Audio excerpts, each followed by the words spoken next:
ज्यांनी आपल्याला संविधान दिलं, मी या संविधानावर थोडक्यात बोलते आणि आज जो धम्म परिषदेचा कार्यक्रम आहे विषयावरच बोलणार, दुसरा विषय घेऊन बोलणार नाही.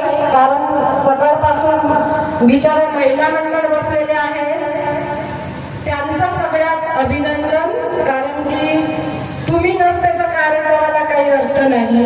कितीही वक्ते चांगले आले तरी त्या वक्त्यांनाही काही अर्थ नाही. म्हणून सगळ्यात आधी तुमचं अभिनंदन. तुम्ही बसल्या, तुमच्यासाठी जोरदार टाळ्या होऊ द्या.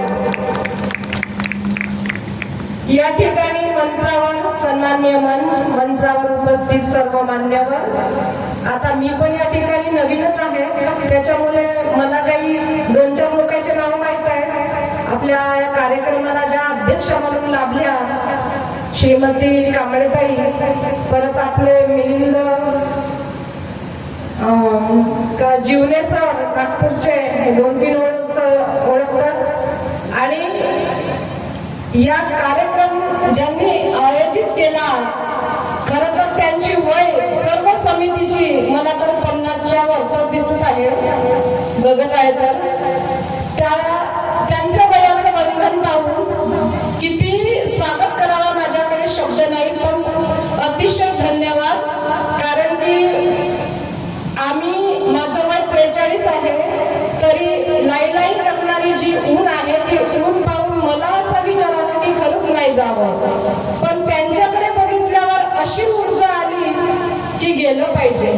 किती धावपळ करतात आणि धावपळ करून या ठिकाणी इतका चांगला कार्यक्रम या ठिकाणी आयोजित केला. त्या आयोजकांचा सर्वात अभिनंदन, स्वागत. आता बुद्धाचा धम्म तुम्हाला माहिती आहे प्रत्येकाला, आणि आपण ऐकतो, नेहमी ऐकतो.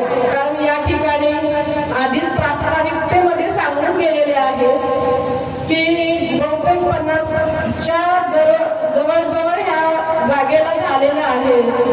तर अशा ही दुसरी पिढी असेल की ज्यांनी हा कार्यक्रम राबवत आहे.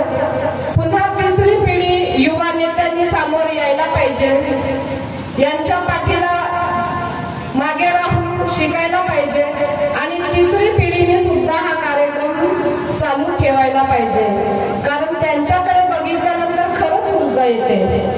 आणि सन्माननीय काटकर सरांनी मला माझा जो इंटरव्ह्यू तुम्हाला सांगितला, आता मी तुम्हाला बुद्धाचा धम्म सांगते या संदर्भातून. कारण मी काटकर सरांना पण खूप सेवा करताना बघितली आहे. त्यांनी